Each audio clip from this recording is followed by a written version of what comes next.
We are going to start off with the Essence foundation from Lacome. I usually take 1 to 2 pump and just dab it on half of my face first. And now I'm taking a foundation brush from Sublime to really blend it into my skin. This combination gives my skin a really natural radiant glow, and the foundation itself is so moisturizing, so perfect for my dry skin. It is, however, not as long lasting compared to some of my other foundations.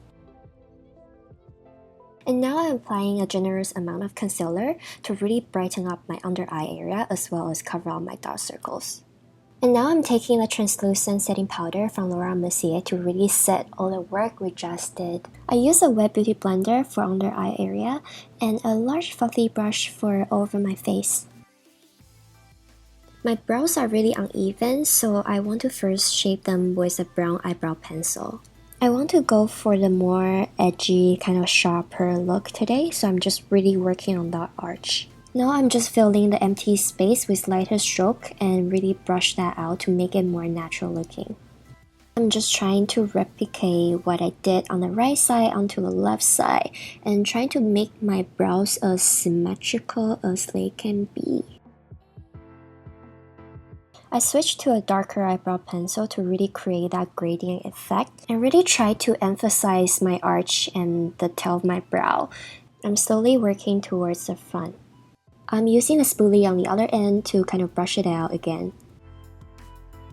I fast forward this clip because it's just the same thing but on the other side. Now I'm using a small angle brush and taking some of my shading powder and just feathering out the front of my brows. Taking the same shading powder, I'm using a medium angle shading brush from Sigma. I'm trying to give my nose bridge more definition. Now this clip is giving me anxiety because my brows don't look that even today, but it is how it is. Now I'm taking a very small amount of concealer and just clean up underneath my brow as well as kind of highlight my brow bone. I feel like this step is so important if you're going for that higher arch sort of brow shape. Now I'm using, yes, the same shading powder and I'm gonna contour my cheeks very lightly though, because I do find like a really sharp defined contour doesn't really suit me.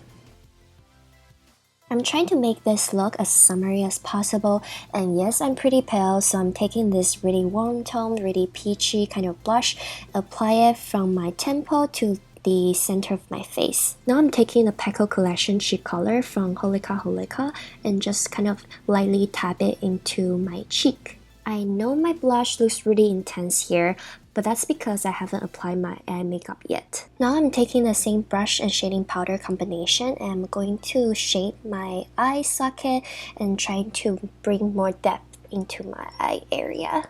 The effect is really settled, so if you want to skip this step, go ahead and just start applying your eyeshadow. Now I'm taking a brown eyeliner pencil from NYX to fill in my waterline. Recently I've been loving this pencil because it doesn't smudge as much.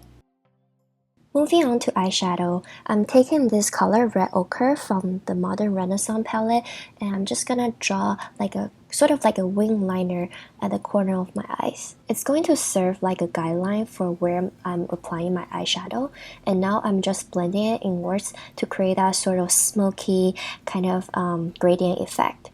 I'm switching to the fluffier end of the brush that came with this palette to blend the eyeshadow better and make the transition more natural. Taking the same brick color, I'm bringing my eyeshadow towards the lower lash line. Now I'm placing this glittery eye color in the center of my eyes to really brighten up my eye look.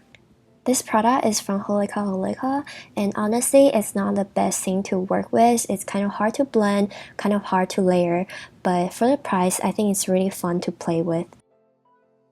I'm using this eyeshadow stick from Laura Mercier to brighten up my eyes even more. Next, I'm taking this really pretty terracotta orange that I absolutely love and place it in between the eye glitter and the darker color to create that transition. Now I'm just blending with a clean brush.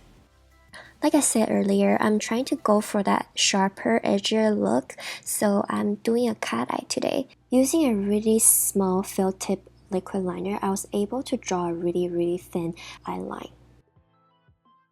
Now I'm taking the lightest color of this palette, Tempera, to highlight my brow bones even more. As for lips, I'm using my recent favorite.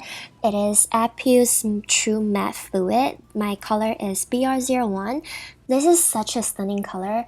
It complements my skin tone so well. By the way, I forgot to mention that I put on some falsies off camera.